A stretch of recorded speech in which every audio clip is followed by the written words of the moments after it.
好来，乡亲啊，继续来看南投信义乡东部温泉周边的连外道路发生着严重的土石流，甲这个菜园啊，甲这个道路，甲这个人家厝是损断甲真正力。只剩这个高山的青菜运袂出去，囡仔嘛无法度去读册，当地居民是艰苦无地讲。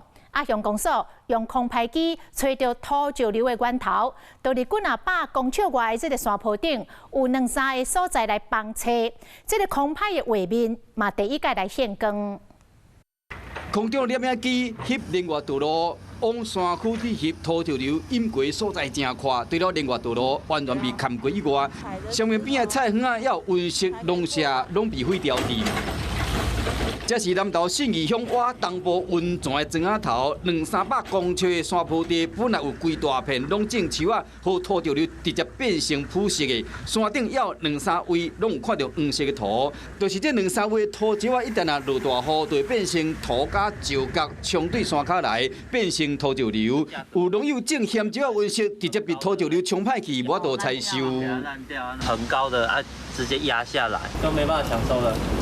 土石啊，看这形要安怎清，农友真正唔知要安怎。更加严重的是，另外道路和土石啊，看甲遮严重，已经有几啊天未通啊。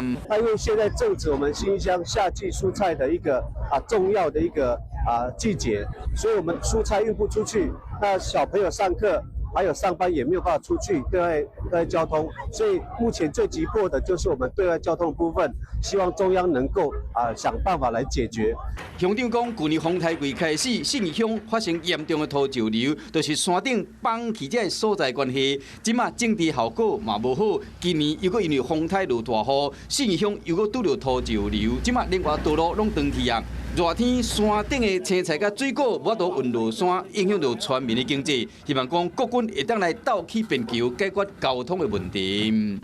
Hello， 我是雷亚，想要抢先掌握最及时的新闻资讯吗？赶快订阅、按赞、开启小铃铛，锁定华视新闻 YouTube 频道。